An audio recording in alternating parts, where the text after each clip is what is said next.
तैयारी कर रहे हैं कि इनको इलेक्शन जिताया जाए। इन चोरों को ऊपर लाने के लिए और रखने के लिए सारे पाकिस्तान के इदारों की तबाही होगी। सियासत में तलखी से बचना चाहिए। इदार में था तब भी बज़िद थे, मुल्क की मैशत खत्म कर, आज भी वो उसी सूरत हाल पे। इमरान खान ने सब्सिडाइज करके पिसा हुए तबके को, आम आदमी को कोशिश कर रहे थे कि उसके ऊपर कम से कम बोझ डाला जाए। जिन शराइत पर IMF से कर्जे लिए गए हैं, क्यों उन्होंने पार्लियामेंट को एतमाद में नहीं लिया? मुल्क को कहते हैं दिवालिये में पहुंचा दिया। ये जो ओवर स्पीडिंग है, ये मुल्क को किसी बड़े बहरान की तरफ लेके जा रही है। आने वाले बजट के लिए सर जोड़कर ये हुकूमत बैठी है, बड़े मुश्किल फैसले किए हैं। इस मुल्क की तारीख का इंशाअल्लाह सबसे बड़ा हम एहतजाजी प्रोटेस्ट करेंगे। अस्सलाम वालेकुम नाज़रीन, आप देख रहे हैं नसीम ज़हरा टेट। कल एक अहम दिन है क्योंकि जो बिल्स वापस किए थे प्रेसिडेंट ने, अमेंडमेंट बिल, एक का ताल्लुक था इलेक्शन से, दूसरे का ताल्लुक था नैब से। उसके जवाब में हुकूमत ने जॉइंट सेशन कल बुलाया और अमूमी तौर पे तो ये बड़ा क्लियर है कि वो पास हो जाएंगे बिल दोनों, और उसके बाद प्रेसिडेंट के पास 10 दिन होंगे। अगर वो उसका जवाब नहीं देंगे तो ऑटोमेटिकली दोज बिल्स वो फिर लॉ बन जाएगा। एक तो ये बात है। दूसरा ये कि आज फिर काबीना की मीटिंग हुई कल, और आज भी बात होती रही इकॉनमी के हवाले से। और एक जो फैसला सामने आया वो ये कि बिजली वगैरह बचाने के लिए, पेट्रोल बचाने के लिए जो छुट्टी है वो फिर 2 दिन की हो गई है, पहले 1 दिन की थी। तो उसके साथ साथ हम देख रहे हैं कि हुकूमत अपने छोटे मोटे जो भी स्टेप्स लेने की कोशिश कर रही है कि किसी तरीके से सूरत हाल बेहतरी की तरफ जाए। एक और दिलचस्प चीज़ नाज़रीन, आईपॉर एक है एजेंसी जो कि करती है सर्वेज वगैरह, तो उनके तहत उन्होंने ये कहा कि जी ये सामने आया है कि पाकिस्तान की पब्लिक जो भी उन्होंने सर्वे किया कि अगर अभी इलेक्शंस होंगे तो 25% PMLN को वोट मिलेंगे और शायद 27 या कोई 29% मिलेंगे PTI को।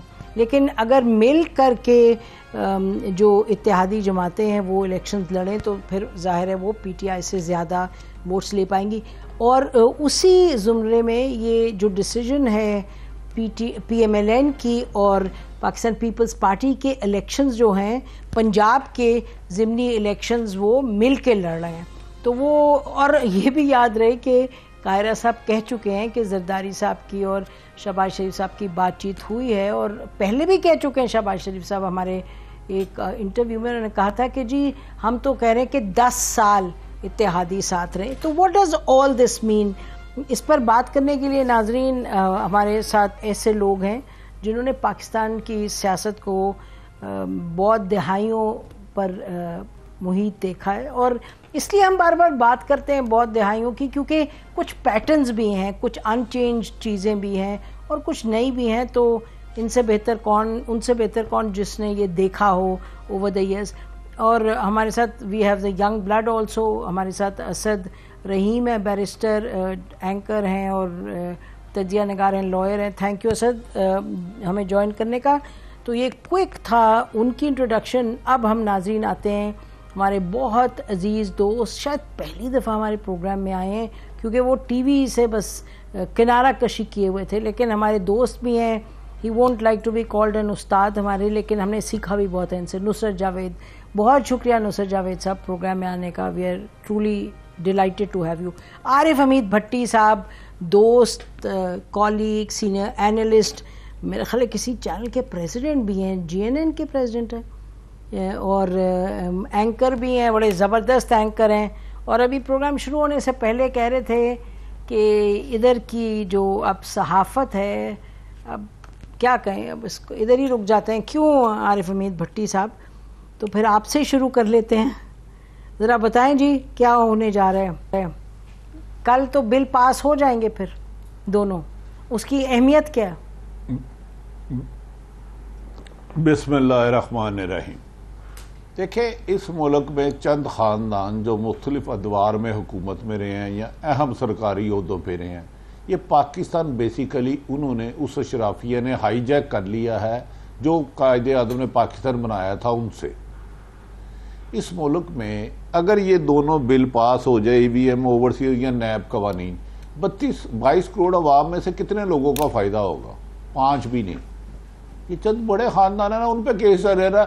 नसीम जोरा ने बेचारी ने खाया कुछ नहीं तो इससे कोई साहब क्या मांगेगा। नुसरत जवेद साहब ने मेरी तरह दरवेशी में जिंदगी गुजार दी, भाड़ में जाओ, भाई क्या करेगा। वो लुटेरे जिस काम के लिए आए थे नैब में वो तरमीम कर रहे हैं और काफी हद तक हो चुकी है, डील हो चुकी है। यहाँ अली कुली खां की तकरीर हम नहीं चला सकते, हम अपनी साफत नहीं कर सकते, हम प्रेस रिलीज पे आगे हैं। मुझे याद है कि एक अकबर भट्टी साहब थे पाकिस्तान अखबार में, तो वो एक दफा आए, वो उनको इतना साफत का नहीं पता था, तो उसने कहा ओए इथे ना प्रेस रिलीज केड़ा रिपोर्टर है। उन्होंने सारे घबरा गए न्यूज रूम में। उन्होंने कहा कि क्या हो गया साहब, रिपोर्टिंग में पूछ रहे हैं। उन्होंने कहा सर प्रेस रिलीज से कोई रिपोर्टर नहीं होता। कहता है खबरां बड़ियां छप दी हैं। वो किसी ने कहा सर सिटी वाले ने जो पैसा दवे ना वो प्रेस रिलीज छप दी है। तो आज कल साफत तो ये है, आज कल तो वो चाहते हैं ताकतवर लोग जो नजर नहीं आते, आप उनकी ख्वाहिश के मुताबिक उतनी गुफ्तगू करें जो उनके मफाद को ठेस ना पहुंचाए, जो उनके मफादात के लिए रहे। तो मैं समझता हूं मौजूदा हुकूमत ये असम्बली पूरी करेगी, क्योंकि जिन शराइत पर आई है अभी वो शराइत पूरी हो रही हैं। तो इमरान खान साहब ठीक है बयान देते रहेंगे, टीवी में देते रहेंगे, तो इस अवाम ने गरीब होना है और चंद खानदान ने अमीर होना है। बाकी नुसरत जावेद साहब के होते हुए मैं ज़्यादा बातें करता अच्छा नहीं लगता, तो ये उन्हें मेरा टाइम दे दे आज। टाइम तो अच्छा बुरा लिया भी आपने। नुसरत जावेद साहब बताएं कि ये इतना ज़्यादा होपलेस सीन है कि जो कल बिल पास हो रहे हैं, मतलब वो इतने बुरे बिल हैं, थोड़ा सा बताएं जो कल। बुरे अच्छे तो जी वो देखिए बात ये है कि ये भी तो उठा उठा के लोगों को डालते रहे ना, तो सुप्रीम कोर्ट के हाथों ही, यही मौजूदा सुप्रीम कोर्ट से ही बिलाखिर ज़्यादातर लोगों की जमानतें हुई, ठीक है ना जी। और वो जमानतें मुहैया करते हुए जो रिमार्क्स वगैरह आए तो वो भी यानी काबिल गौर हैं। एक तो वैसे भी ये दुनिया का वाहिद कानून है जहां पर मैं इल्ज़ाम लगा दूं कि नसीम जहरा जो हैं अपने ज़राए आमदन से ज़्यादा रहती हैं, करप्ट हैं, चोर हैं, लुटेरी हैं काफ़ी, और साबित आपको करना है। ठीक, क्या आप नहीं है, साबित आपको करना है। तो उस हवाले से अगर हालात देखें, हमारे यहाँ मुआशरा जो है खुदा का वास्ता है अंधी नफरत और अकीदत में तकसीम। बेशक ये बात दुरुस्त है, और अंधी नफरत माहौल में दलील की बात तो मुमकिन ही नहीं। ठीक, वैसे भी आज इमरान खान साहब ने कहा पाकिस्तान में 4 सहाफी रह गए, बाकी तुसी भांडे जड़े भेज दो वो अपने पता नहीं की करते पे, इसलिए मैं पकौड़े लान बैठा हूं। आज उन्होंने क्लियर कर दिया है 4 सहाफी रह गए इस मुल्क में। उन्होंने कहा हीरो। अब 4 सहाफियों के साथ कौम की रहनुमाई कैसे हो सकती है, ठीक है। अब मैं सिर्फ इतनी इल्तिजा करता हूं, अब मेरे भाई ने अली कुली खान साहब की बात की, बखुदा मैं सही कह रहा हूं, किसने रोका उसको चलने के लिए? क्यों नहीं वो आया उस दिन जब वो प्रेस कॉन्फ्रेंस हो रही थी? क्यों सोशल मीडिया पर वायरल हुआ? क्यों अखबारात के आउटर पेजेस पे उन्हें जगह नहीं मिली? उसके बाद अब यहां बिठा दिए अली कुली खान साहब को। मैं उनको कहता जी ये गंधारा वो मारा, मैं जब अयूब खान के खिलाफ आवाजें लगाता था सर वो किसका था? मैं सर ये भी कहता कि जिन पे आपका नाम है अली कुली खान, आप आज अमेरिका के खिलाफ हैं, तो बरतानवी साम्राज्य का अफगानिस्तान के लिए सबसे बड़ा एजेंट कौन था? मोहम्मद अली कुली खान, जो आपके परदादा होते थे। तो सर मैं आपसे पूछना ये चाहता हूं कि आपके वालिद गिरामी हबीबुल्लाह खटक साहब जो आर्मी चीफ न बन पाए, तो अयूब खान ने उन्हें कहा कि आप गंदारा वगैरह बनाए जी इंडस्ट्री पे, ट्रक श्रक, और वो मोनोपोलिस्ट बने। तो सर आप तो ऐसी बातें न करें, लेकिन अब उसे चला ही नहीं दिया गया तो वो नेक पाक हो गए और मैं और आप लिफाफे और पकौड़े बेचने वाले भांडे धोने। हालांकि जी वो देखा भी है हमने नाज़रीन, वो मतीउल्लाह ने बड़ा अच्छा किया, उसकी रिपोर्ट बनाई और सोशल मीडिया पे डाली, और सोशल मीडिया पे डाली। और लेकिन फिर ये धोखा न करें ना मैं और आप यहाँ पे सुर्खी पाउडर लगा के कि जी अब तो प्रेस आजाद हो गया। क्या हो गया? अब तो प्रेस आजाद हो गया। अब तो कोई आपने लगाई होगी सुप्रीम कोर्ट। अब कोई फोन नहीं आता। नहीं, मैं तो लाई नहीं, मुझे किसी ने कीता नहीं, बल्कि मुझे तो डर लग रहा है, इतना बुरा लग रहा है। उम्र भर कौन हंसी जी, लेकिन नहीं, मेरा मतलब कहने का कि उसमें कोई ऐसी बात देयर इज कंट्रोल ना, क्यों नहीं मान रही आप? जी, मैंने कब कहा नहीं भाई, मैंने कहा सोशल मीडिया पे आप। अच्छा असद, आपके पास आते हैं थोड़े, जो कल बिल्स पास होने जा रहे हैं उस पर आप क्या कहेंगे? पास तो होंगे हर सूरत, दोनों बिल्स को जरा इवैल्यूएट कीजिएगा। जी, थैंक यू नसीम साहबा, बिल्कुल ठीक कह रही हैं आप, पास तो होंगे। आइन भी यही कहता है कि अगर सदर पाकिस्तान रिकंसिडरेशन के लिए उन्हीं कवानीन को वापस भेज दें तो फिर उसके बाद मुश्तरका इजलास के जरिए उनको एक बार फिर कंसिडर किया जाता है, और क्योंकि यहाँ नंबर्स तो ऐसे ही हैं, इन बिल्स को मंजूर कर दिया जाएगा। अब जहां तक ओवरसीज पाकिस्तानी के कानून पर बात की जा रही है, इससे पहले जब मियां नवाज शरीफ साहब की हुकूमत ने तमाम इंतखाबी कवानीन को एक ही कानून में कंसोलिडेट कर दिया था जी 2017 का इलेक्शन एक्ट, तो जो आज शहबाज शरीफ साहब की हुकूमत है वो यही कह रहे हैं कि जी हम बैरून ममालिक में रहने वाले पाकिस्तानियों के जो हकूक हैं वो महदूद नहीं कर रहे, हम सिर्फ इलेक्शन एक्ट 2017 के कानून को बहाल कर रहे हैं। और जो बीच में तहरीके इंसाफ का सदारती ऑर्डिनेंस आया था जिसने कहा था कि इलेक्शन कमीशन ऑफ पाकिस्तान को हर हाल में इन ओवरसीज पाकिस्तानियों का सहूलतकार का किरदार अदा करना होगा, वो शिक हम खत्म कर रहे हैं और वापस जा रहे हैं जो एक बहुत एक महदूद पायलट प्रोजेक्ट्स की प्रोविजन थी। तो ओवरसीज पाकिस्तानी को समझ लें आप कि एक तरह से बाहर कर दिया जाएगा अगले इंतखाबी कार्रवाई को सामने रखते हुए। अब आपने कहा इवैल्यूएशन करें, तो जी अदालत उज़्मा के जो फैसले हैं इसी नुक्ते पे वो तो बहुत ज्यादा वाज़ेह हैं। 2018 का फरज जावेद सदीक का फैसला है जो कि कहता है कि आर्टिकल 17 के बुनियादी हक की रोशनी में हमें ओवरसीज पाकिस्तानीज को हर तरह फैसिलिटेट करना है और उनको अपना ये हक एक्सरसाइज करना है। ये और बात है कि आप क्या राय रखती हैं और किस सियासी हल्के से आपका ताल्लुक है, क्योंकि अदालत उज़्मा ने उसको एक बुनियादी हक से जोड़ दिया है। तो ये एक बहुत बड़ा एक आईनी सवाल बन सकता है कल को जब ये बिल्स पास हो जाएं कि क्या ये उन अदालती फैसलों की रोशनी में और आर्टिकल 17 के बुनियादी हक की रोशनी में क्या ये कायम रह सकेंगे। अब जो नेशनल अकाउंटेबिलिटी ब्यूरो वाला कानून है, नुसरत साहब दुरुस्त कह रहे थे, आपने देखा कि तहरीक इंसाफ के दौर में हालांकि इतने ज्यादा हाई प्रोफाइल सियासी रहनुमाओं को गिरफ्तार किया गया, उनमें से किसी एक पे भी सजा नहीं हुई। और जिस तरह का ये कानून था बेतहाशा सख्त, बेतहाशा कड़ा, ड्रकोनियन, उसमें भी बहुत ज्यादा इस्लाहात करने की अशद जरूरत थी। लेकिन यहां भी जो गौर करने वाली बात है वो ये है कि क्या हम एक इंतहा से दूसरी इंतहा तक तो नहीं जा रहे। अब आपने जो असासा का जो एक मतलब है, जो एक उसकी कानूनी डेफिनेशन है, वो आपने बिल्कुल महदूद करते हुए कहा है कि जी ये वही एसेट होगा जो उस आदमी के नाम में होगा, और जो एफबीआर के जो ऑफिशियल जो रजिस्टर्ड एसेट्स हैं उसमें जिस तरह दर्ज होगा वही सामने आएगा। साथ में आपने कहा कि जो तमाम बड़े बड़े मंसूबे हैं वहां नैब का दायरा इख्तियार नहीं पहुंच पाएगा डिसीजन मेकिंग में। जब जी डिसीजन मेकिंग में, तो जब आप इस तरह के दायरे को इस हद तक टूथलेस कर दें तो ये भी एक सवाल उठता है कि we are going from one extreme to the other extreme. लेकिन जो मसाइल थे वो जी नहीं, मैं ये कह रही थी कि भट्टी साहब हमारे प्रोग्राम में आए हुए थे, शायद खान अब्बासी साहब परसों, तो वो तो बहुत क्लियरली कह रहे थे, बार बार उन्होंने, नहीं कल आए थे इनफैक्ट, बार बार उन्होंने कहा कि अगर आप नैब को ख़त्म नहीं करेंगे तो फिर समझे पाकिस्तान ही चलेगा।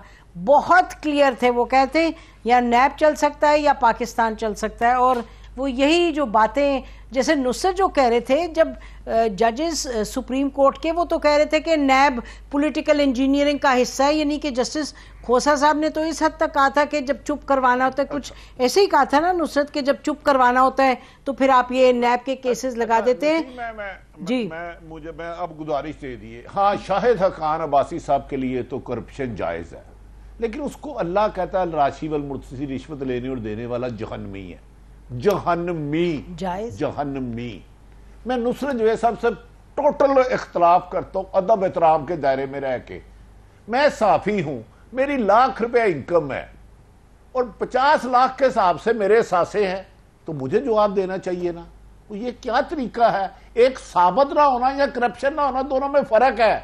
एक आदमी डाका, आप किसी के घर डाका मारता है, 4 आदमी आते हैं, उसके मासूम बच्चों को गन पॉइंट में आकर लूट जाते हैं और पकड़े नहीं जाते, तो क्या वो डाका नहीं होगा? क्या इस मुल्क में करप्शन को गिद्धों की तरह नहीं खाया गया? ऑरेंज ट्रेन और 10,000 केसों में पैसे नहीं हराम खाएंगे?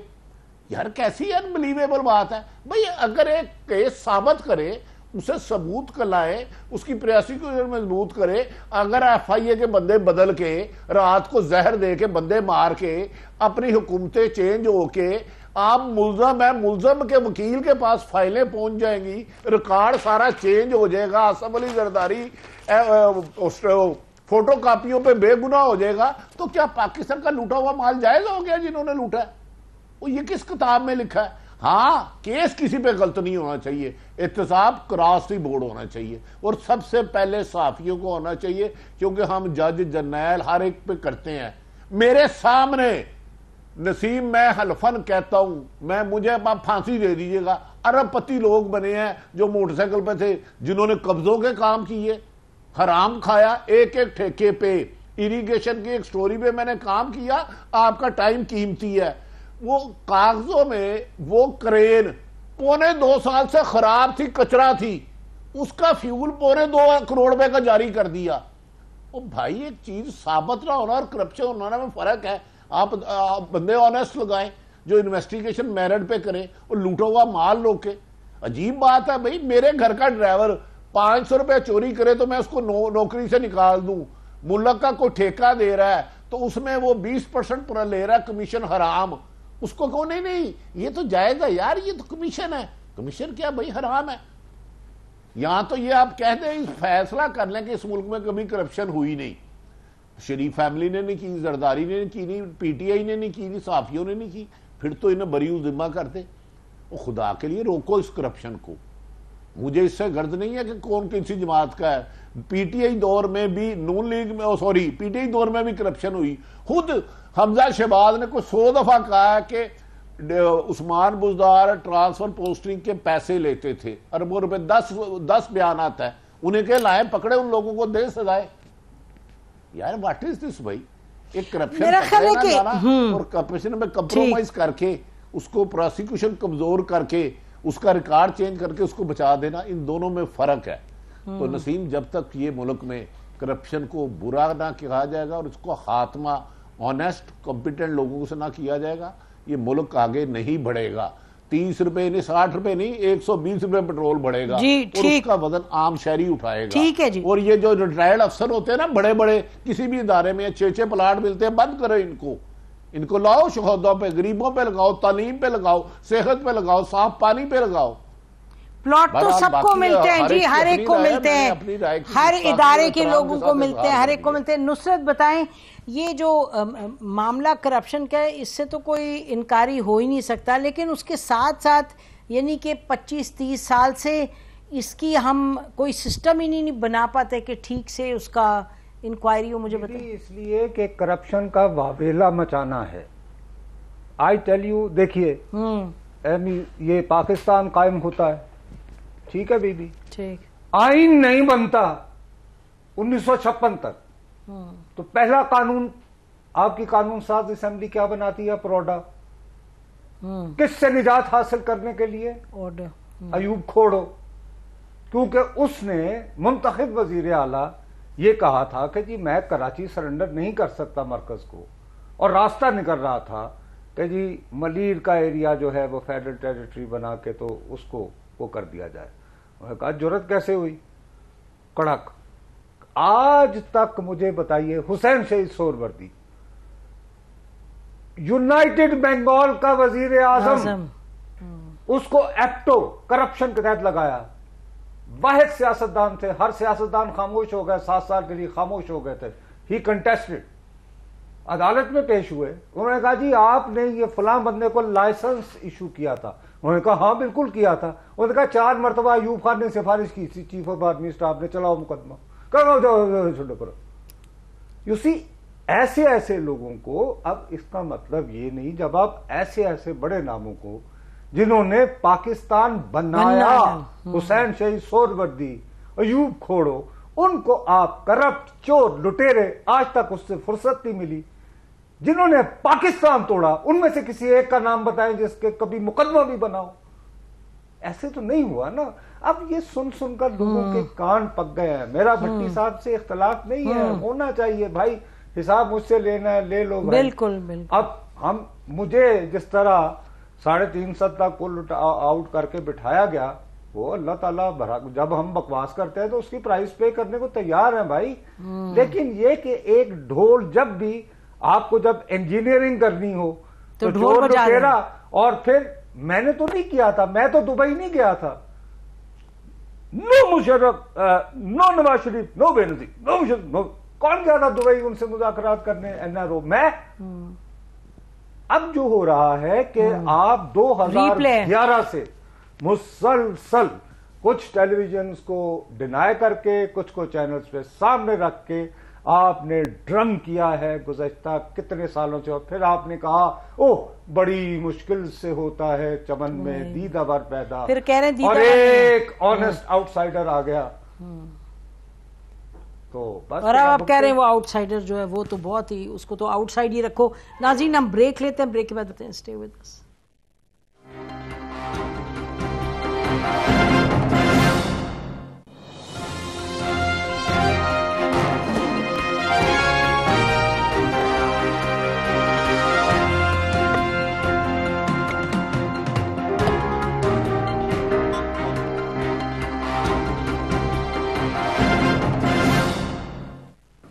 वेलकम बैक नाज़रीन। ये जो अकाउंटेबिलिटी है और करप्शन है, इस पर कोई हतमी बात तो कभी हो नहीं पाएगी, लेकिन मुख्तलिफ नुक्ता नज़र आपके सामने हमने पेश किए। अब चलते हैं ज़रा जो आपको, हमें और जो पाकिस्तान की अवाम है उनको जो मसाइल का इस वक्त सामना है, सबसे बड़ा मसला जो है वो है इस वक्त महंगाई का। और बताया ये जा रहा है कि जो महंगाई है वो तो किसी सूरत कम नहीं होती नज़र आएगी, और साथ साथ ये भी हम सुन रहे हैं कि जी अभी कोई सब्सिडी वगैरह नहीं दी जा सकती। शायद खाकान भाई साहब ने कहा हम हुकूमत हमें इतनी अजीज़ नहीं जितना मुल्क अजीज़ है, मुश्किल फ़ैसले लेने होंगे ताकि फिर मुल्क चले सही तरीके से। इस वक्त जो सीरियसनेस है, मूडीज़ ने आपको नेगेटिव में कर दिया है, उसके बाद बहुत सी और ख़बरें आ रही हैं कि बैनुल अक़वामी सतह पर एलसीज़ की बात, वो कुछ ने कहा सही है, कुछ ने कहा सही नहीं है कि एलसीज़ आपकी नहीं खुल रही।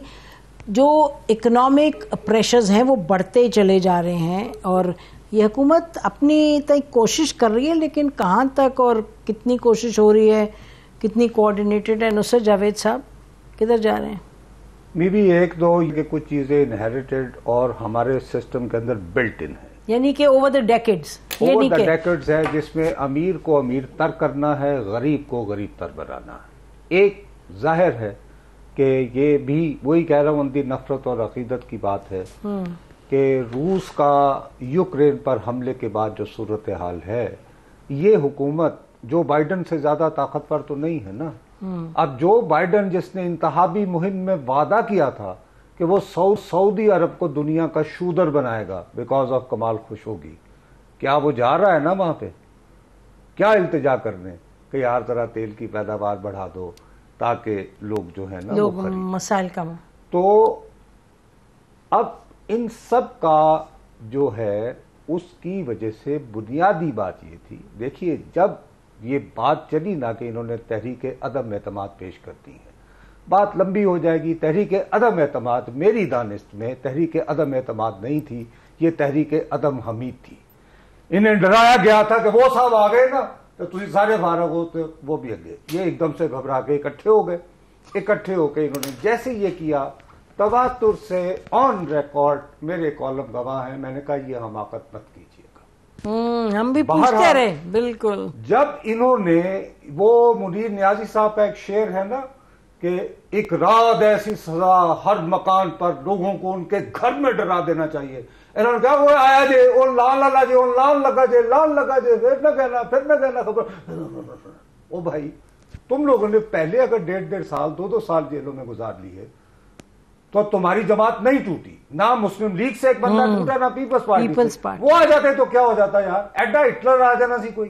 बहरहाल कर लिया। उसके बाद अब ये कहें कि इन्हें को पता ही नहीं है भाई आप हुकूमतों में रहे हैं 1985 से, माशाल्लाह एक जमाने में शहबाज स्पीड होती थी, अब आपके अगर रिंग पिस्टन खराब हो गए तो मेरा क्या गुनाह है उसमें? आप आते आके कौम से खिताब करते कि जी हमने तहरीक अदम एतमाद के जरिए हटा दिया है, ये मुल्की हालात हैं, उनके हल के लिए मेरा एजेंडा ये है, I call for fresh elections. नहीं कि भाई अगर आप मुझे ये सख्त फैसले लेना होंगे, अगर आप अप्रूव करते हैं तो हमारी जमात को वोट दे दीजिए, अगर आपको पसंद नहीं, किसी और के बाद नुस्खा आपको पसंद आता है कर लें। अब ये 100 जूते भी खाएंगे, 100 त्याग भी खाएंगे, सही बात है। इलेक्शन फिर भी नहीं होंगे। केयर टेकर गवर्नमेंट आएगी जिसको फाइनेंशियल इमरजेंसी के नाम पर एक्सटेंशन मिलेगी, और उधर इनका भाई बैठा हुआ कहेगा अबे मैं बिना मारिया। वो सैफुल मलूक का वैसे सुनते थे ना, अब उन्हें मिर्जा जट जो है सुननी शुरू कर देनी चाहिए। इनके साथ इनके सगे भाई ने वो किया है जो उनका बदतरीन दुश्मन नवाज शरीफ के वोट बैंक के साथ नहीं कर सकता था, ये रोड करेगा इंशाल्लाह जी। और भट्टी साहब बड़ी इन्होंने तो एक तरीके से लॉजिकल है लेकिन बड़ी खौफनाक है। अच्छा क्या बताएं आप, जरा बताएं। मैं तो इन जरा नुसरत साहब की गुफ्तगू वो मुकम्मल अच्छी तरह सुन नहीं सका टेक्निकल वजूहात की वजह से। इसी में एक बात याद रख लें, ये जो अशराफिया चंद खानदान लुटेरे इस मुल्क पे मुसल्लत हैं, या इनकी माशियत ठीक हो सकती है या 22 करोड़ अवाम की, एट ए टाइम दोनों की माशियत तरक्की नहीं कर सकती। ये राइटिंग ऑन दी वॉल है। मैं एक छोटा सा रिपोर्टर हूं, मैंने अपने खुद देखा है। मुझे बता दें, नवाज शरीफ 3 दफा दौर इक़्तिदार में रहे, जब आए उनके असासे कितने थे, जब गए उस वक्त उनके असासे कितना इजाफा हुआ, मुल्क पे कर्जा कितना था कितना हुआ। यही पीपल्स पार्टी ले ले, यही जरदारी, जो भी जमात आई है, ये इनका अवाम के साथ कोई रिश्ता नहीं, ना अवाम के वोट। जमहूरियत है अवाम की हुकूमत, अवाम के लिए, अवाम के जरिए। यहाँ था अमेरिका की हुकूमत, अमेरिका के जरिए, एस्टेब्लिशमेंट के जरिए, एस्टेब्लिशमेंट के लिए। यहां गरीबों के लिए नहीं बनता कानून। मैंने कहा है आप एक 5 मरले का घर नहीं बना सकते। एक अरबपति 10 हाउसिंग सोसाइटियां बना लेगा। एक हाउसिंग सोसाइटी बनाने वाले ने लाहौर में 4000 घरों को औने पौने दमाओं लिया है। इस मुल्क में दौलत की इतनी तकसीम गलत हो चुकी है कि यहां इंसाफ नहीं हो सकता। 90% लोग करप्शन को बुरा नहीं समझते, कहते कोई बात नहीं यार, साबित तो नहीं हुआ। तो भाई साबित तो तुमने करना है, फिर FIA भी खत्म कर दो, नैब भी खत्म कर दो, अदालतें भी खत्म कर दो। अगर करप्शन हो ही नहीं रही, कोई इख्तियार से तजावज कर ही नहीं रहा। एक मैं रात उधर GOR गया हूं, एक घर में 8 कनाल का घर था एक अफसर का, ग्रेड 20 के अफसर है, 10 सरकारी गाड़ियां खड़ी थी। अब मुझे बताएं, वो बंदा जिसकी 1.5-2 लाख तनख्वाह है, उसका बेटा 5 लाख रुपया बाहर अमेरिका में पड़ रहा है। डू यू थिंक वो हलाल खा रहा है? अगर वो हलाल खा रहा है तो हिसाब दे, अच्छी बात है। और यार ये इन मुल्क हुक्मरानों ने क्या, जब से 81 से मियाँ साहब के पास कितनी प्रॉपर्टी थी, गालबन 81 में ये फाइनेंस मिनिस्टर बने थे, उसके बाद आज इनके बच्चों की कितनी प्रॉपर्टी है। इनकी स्टील मिल फायदे में चलती है, मेरी स्टील मिल अरबों रुपए खसारे में चलती है। बलोर फैमिली का ट्रांसपोर्ट का फायदा कम, अरबों रुपए में फायदे में जाता है, और रेलवे नुकसान दर नुकसान जाता है।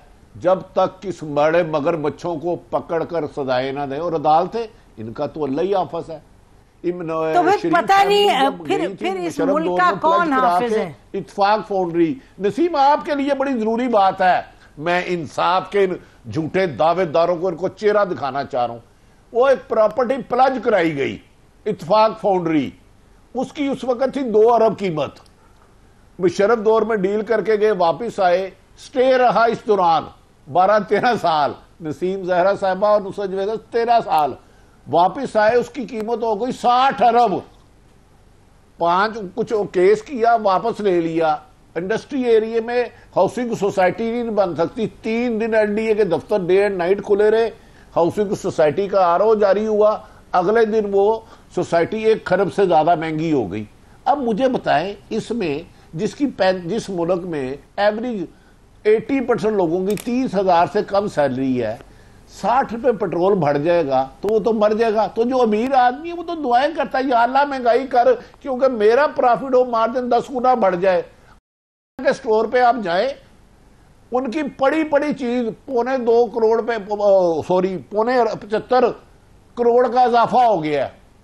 तो ये महंगाई इनको सूट करती है बड़े लोगों को। नसीम, ये मेरे आपके प्रॉब्लम सैलरी वाले या जो भी हलाल करके खाता है, जिसकी एक महदूद इनकम है, जो खानदानी अमीर है, अल्लाह उसके रिज़्क़े हलाल में इजाफा कराए। बाकी महंगाई तो मेरे आपके लिए है। ये IMF के कहने पे आए हैं, इनको इनके लिए बिजली आप 1000 रुपए यूनिट कर दे, पेट्रोल 10,000 रुपए लीटर कर दे, इन्हें क्या फर्क पड़ेगा मुझे बताए। और ये तल्ख हकीकत है, साफ पानी 90% लोगों को नहीं मिलता, इनका पेरिस से पानी आता है। मेरा ख्याल है आप तो शायद नहीं आता। अच्छा भट्टी साहब, बीमार हो जाए बिल्लियां म्याऊं म्याऊं म्याऊं, उसका लंदन इलाज होता है। इनका पाकिस्तान के साथ तल्लक क्या है जो आपने पाकिस्तान में मुसल्लत की है? एक अफसर रिटायर्ड होता है, 2 मरबे उसको मिलते हैं, 2-3 कमर्शियल प्लाट मिलते हैं, ज़रूरी जमीन मिलती है, उसका मेरा क्या कंपैरिजन? मैं जो तो नौकरी से सुबह निकाल देंगे तो मालिक ने कहना गाड़ी जरा चाबी देना, तरीके से सफाई करनी है, और गार्ड को कहना इसको अंदर नहीं आने देना। और भाई ये अलग मखलूक है ऊपर वाली। अच्छा चले ब्रेक लेते। नाज़रीन, आपने सुन भट्टी साहब ने बातें तो हकीकत ही बयान किए, लेकिन इस हकीकत से आगे बढ़ के किस रुख जाने, जरा ब्रेक लेते हैं। ब्रेक के बाद कोशिश करेंगे अपने पैनलिस्ट से पूछें। Stay with us.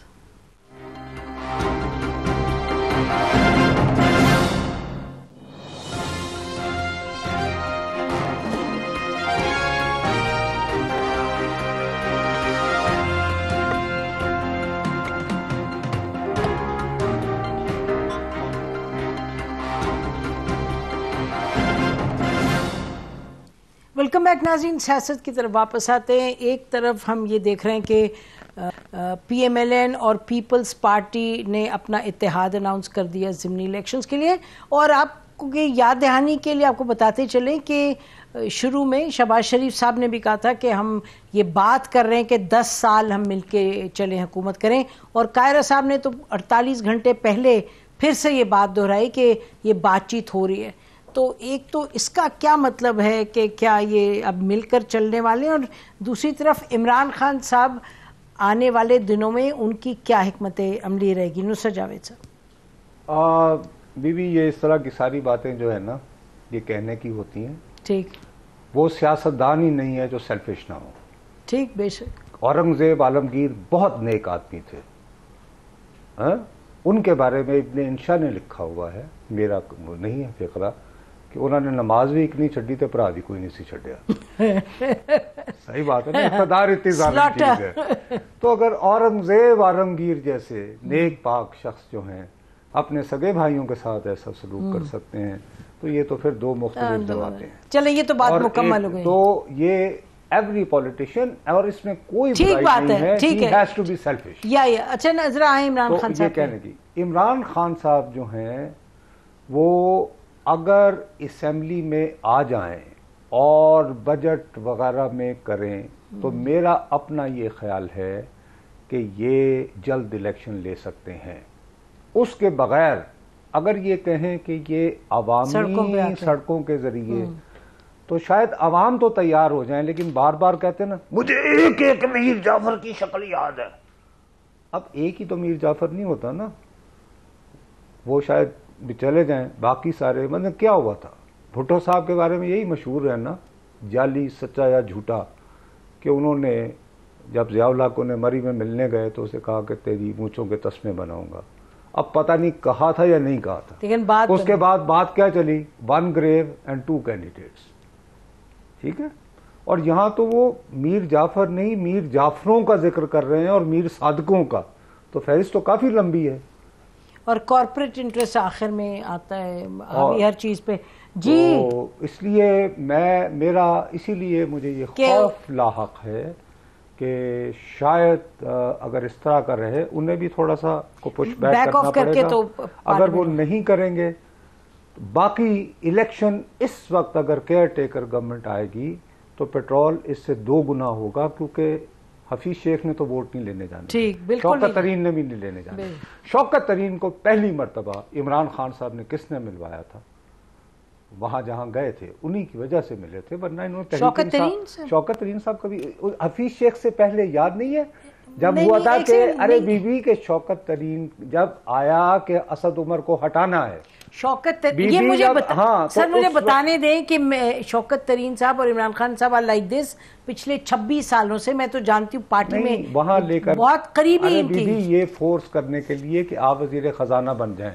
उन्होंने कहा कि नहीं मेरा वो अनवर मजीद चक्कर चल रहा है। फिर हफीज शेख आया तो उन दिनों ये शाम में बन्नी गाला जाते थे।